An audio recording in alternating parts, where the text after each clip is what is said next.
In the heart of a grand corporate building, a challenge was thrown that no one expected. The powerful CEO, known for his arrogance, mocked a humble janitor in front of the entire staff. With a smirk, he declared, "If you can play Chopin, I'll let you marry my daughter." Laughter filled the hall, for who would believe a janitor could rise to such a challenge? But when the janitor walked toward the piano in the lobby, silence fell. What happened next not only silenced the CEO, but changed everyone's lives forever. The evening sun spilled its golden light through the glass windows of Whitmore Enterprises, one of the tallest corporate towers in the city. The lobby was alive with chatter, filled with employees dressed in their finest suits. A company gala had been arranged, an annual celebration where the CEO, Richard Whitmore, showcased his power, wealth, and influence. Guests were eager to impress him, laughing at his jokes, nodding to his every word, and pretending to belong in his world. But beneath the marble staircase, away from the spotlight, Daniel quietly mopped the floor. He was the janitor, dressed in a faded uniform, his movements efficient, yet unnoticed. No one paid him any attention. To most, he was invisible, just another worker blending into the background of the CEO's empire. Richard Whitmore thrived on moments like this, where everyone turned toward him with admiration. His daughter Emily stood at his side, a vision of grace in a flowing evening gown. But unlike the others, she didn't bask in her father's arrogance. She scanned the crowd with a restless expression, as though she didn't belong to this shallow gathering. Then, in a quiet pause between speeches and laughter, a faint sound emerged, a tune, soft but haunting, hummed by none other than Daniel. His voice carried the melody of Chopin, almost unthinkable in this grand lobby. A few heads turned in confusion. How dare a janitor hum such a sophisticated piece? "Hey you!" Richard's booming voice echoed across the hall. The room fell silent. All eyes turned toward the janitor. Daniel froze, the mop still in his hands. Slowly, he looked up, meeting the CEO's gaze. Daniel's voice was calm, almost too calm for the moment. "Chopin, Nocturne in E-flat major." The answer caught a few employees off guard. A janitor recognizing Chopin. That was unexpected. But Richard wasn't about to let him shine. He laughed, his voice dripping with mockery. "Well, if you're such a connoisseur of classical music," he said loudly, ensuring everyone could hear, "why don't you prove it? The piano's right there." He gestured toward the grand piano in the lobby, polished to perfection for display. Gasps rippled through the crowd. Everyone knew Richard wasn't serious. This was humiliation dressed as entertainment. He leaned back with satisfaction, then added, "In fact, I'll make it interesting." His gaze flicked to his daughter before returning to Daniel. "If you can play Chopin on that piano, I'll let you marry my daughter." Laughter erupted. The employees chuckled nervously, clapping as if this were a joke worth applauding. Emily's face flushed red, torn between embarrassment and anger. Her father had reduced her life to a punchline, a prize to be tossed around in his arrogance. But through the laughter, Daniel didn't flinch. He set aside his mop, wiped his hands slowly on his uniform, and began walking toward the piano. The sound of his footsteps on the marble floor silenced the chuckles. One by one, a strange tension gripped the air. Emily's eyes widened. There was something steady, something unshaken in his posture. He didn't walk like a man heading toward humiliation. He walked like someone carrying a secret, one that could shift the balance of the entire evening. As Daniel reached the piano, the laughter had already faded into silence. The janitor's hands hovered above the keys, his expression unreadable. The CEO leaned back, smirking, certain this was about to be a disaster. But Emily leaned forward, her breath caught in her throat. For the first time that night, the room was no longer Richard Whitmore's stage. It belonged to Daniel. Daniel's fingers hovered above the piano keys, the silence of the lobby pressing in on him. Employees leaned forward, their mocking smiles eager to witness a disaster. The CEO, Richard Whitmore, crossed his arms and smirked, already imagining the humiliation that would follow. Emily, however, gripped the edge of her gown, her heart pounding with a strange mix of fear and curiosity. Then, Daniel pressed the first key. A single note, rang out, soft, yet commanding, like the beginning of a confession. Another followed, then another, until the melody began to weave itself into the air. Chopin's Nocturne in E-flat major filled the grand lobby with aching beauty. The crowd, which had expected clumsy fumbling, froze in disbelief.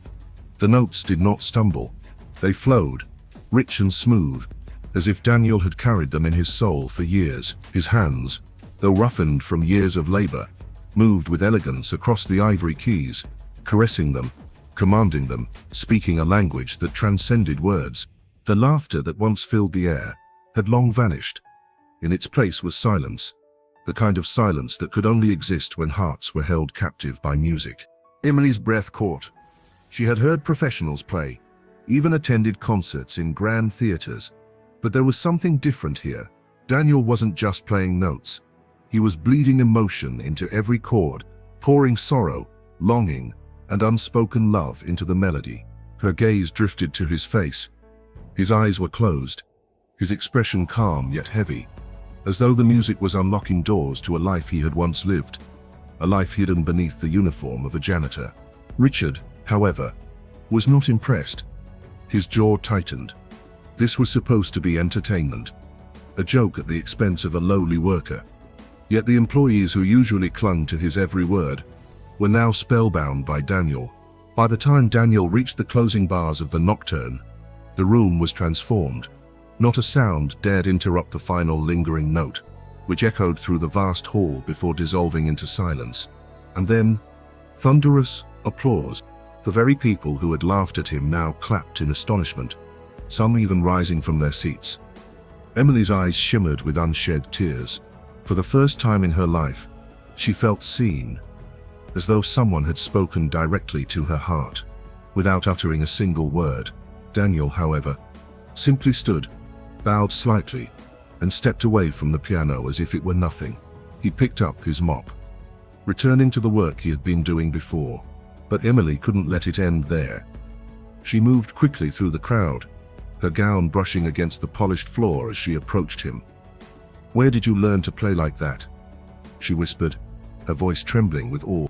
Daniel glanced at her, his gaze calm, almost distant. "A long time ago," he replied softly. "Before life changed." There was more in his tone than his words revealed, the story untold. A weight carried silently. Emily wanted to ask again, but her father's voice thundered across the hall. "Enough of this nonsense," Richard barked, his pride wounded. He stepped forward, his glare sharp enough to cut through stone. "Don't think a cheap trick will change anything. You're still nothing more than a janitor." The employees exchanged uneasy glances, their applause fading into awkward silence. Emily, however, couldn't take her eyes off Daniel. There was something burning beneath his quiet demeanor, something her father couldn't see, or maybe refused to see. That night, as the gala ended, Emily slipped away from the crowd and found Daniel in the back corridor, storing away his cleaning supplies. "You're not just a janitor," she said firmly. "You've lived another life, haven't you?" Daniel paused, his hands resting on the handle of the mop. For a long moment, he said nothing. Then finally, with a voice low and filled with secrets, he answered, "I was once a pianist, a concert pianist, until everything I had was taken away." Emily's heart skipped a beat. Suddenly, the mystery deepened. Who was this man really?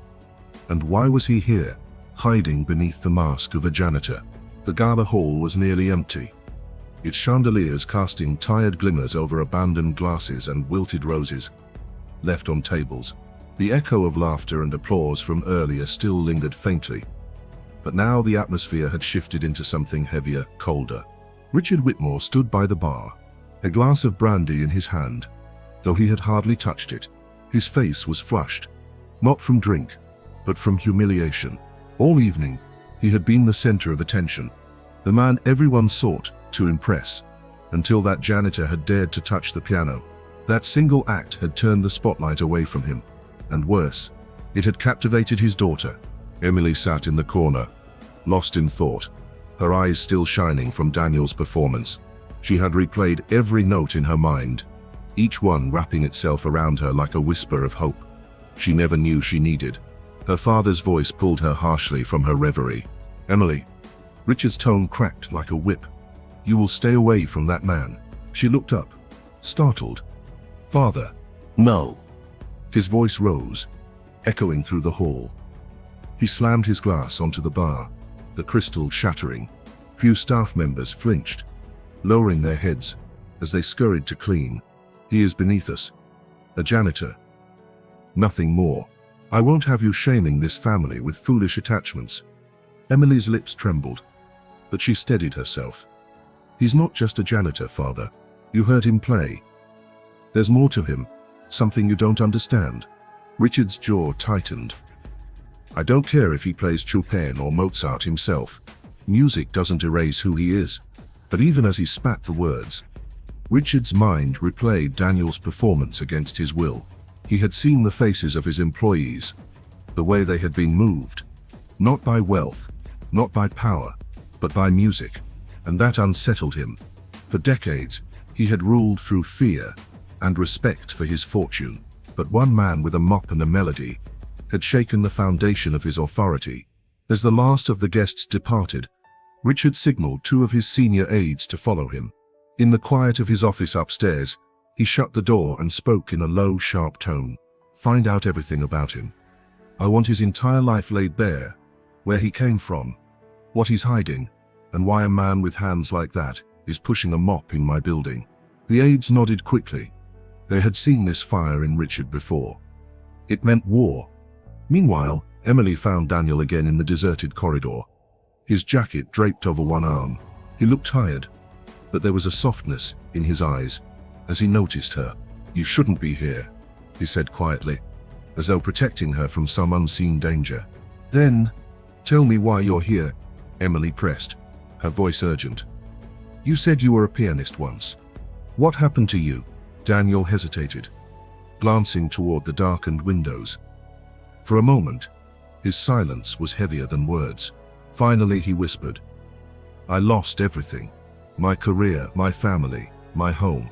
And I came here because it was the only place left where no one would recognize me." Emily's heart ached. She reached out, gently touching his arm. "But your gift, it's still alive. It's who you are. My father can't take that away from you." Before Daniel could respond, the heavy sound of footsteps echoed through the hall. Richard appeared, flanked by his aides, his expression a storm. "There you are," he growled. His eyes narrowed on Daniel. "You've played your little game. But it ends tonight. I know men like you grasping, desperate, hoping to climb out of the dirt by latching onto people above your station. But mark my words, I will crush you before I let you ruin my family." Daniel stood tall, unflinching. His voice was calm, almost steady as a stone. "I don't want your money, Mr. Whitmore. I don't want your empire. All I did tonight was play music." Richard's face darkened.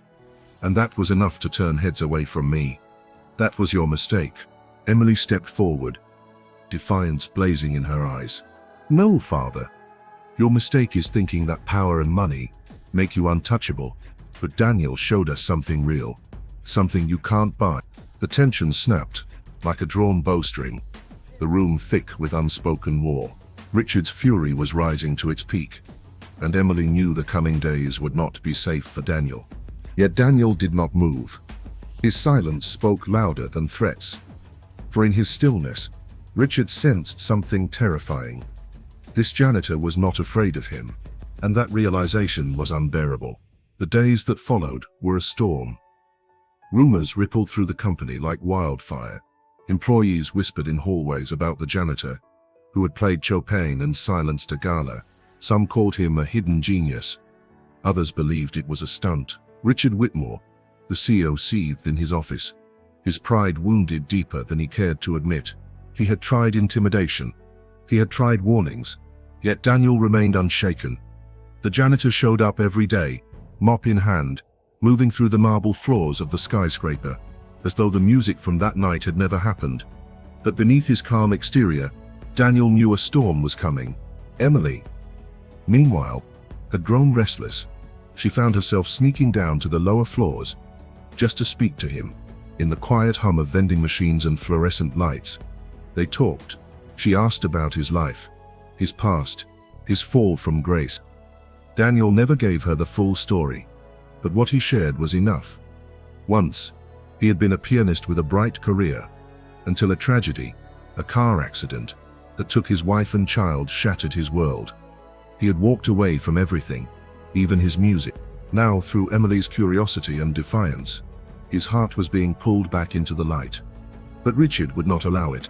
At the next company board meeting, Richard strode in with his usual confidence, though bitterness lined his expression. In front of dozens of executives, he made his announcement. Ladies and gentlemen, our gala was overshadowed by a performance given by someone who does not belong in our ranks. I will not tolerate distractions in my empire. The janitor will be dismissed effective immediately. There was silence. Some executive exchanged uneasy glances. Dismissing a man for playing music seemed petty, cruel even. But no one dared to speak against Richard. Emily, however, had heard enough. She rose from her seat at the back of the room, her voice steady but loud. You can fire him, father, but you can't erase the truth. You can't erase the way he moved people. Richard's face burned red. Emily, this is not your place. Maybe not, she cut in, her voice breaking but strong. But it's Daniel's. And then, to everyone's shock, she walked out of the boardroom. That evening, word spread quickly. The staff gathered in the lobby, murmuring about what would happen next. Then the sound of the grand piano being uncovered rang through the air. Gasps filled the room as they saw Daniel seated at it once more, his hands resting gently on the keys. Emily stood beside him, her chin high, her eyes locked on her father, who had just entered, his fury burning. Don't you dare, Richard thundered. But Daniel began to play.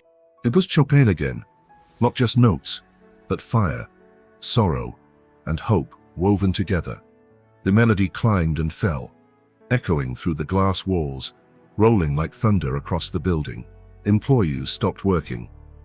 Executives leaned over the railings of the upper floors. Even the guards stood frozen. Emily closed her eyes, tears slipping down her cheeks as the music filled her. Richard, however, stood paralyzed. The sound hit him harder than any argument, any rebellion, for in those notes, he heard what he had lost. Humility, humanity, and the heart of his own daughter. When the final chord faded, silence swallowed the room. Then came applause. Not polite, not hesitant, but thunderous, roaring applause from every floor of the building. People clapped, cheered, whistled. The janitor had given them something their powerful CEO never could. Inspiration. Richard's lips trembled, his pride crumbling. For the first time in years, he realized money and fear had no hold in this moment. Only music did. Only truth did. Emily turned to her father, her voice gentle yet unyielding. You wanted someone worthy of me. Now you've seen him. Daniel rose slowly, bowing his head. I never asked for this, he said softly, his voice carrying through the crowd. I only wanted to play again. And then, in the stunned quiet, Emily slipped her hand into his, a simple gesture, but one that echoed louder than all of Richard's wealth. The CEO, broken yet silent, turned away. He could stop their future, perhaps, but he could not silence what had just happened. Daniel and Emily stood together, hands clasped, while the crowd around them cheered. The janitor had silenced the CEO, not with power, not with rebellion, but with Chopin. And in that moment, a new story began.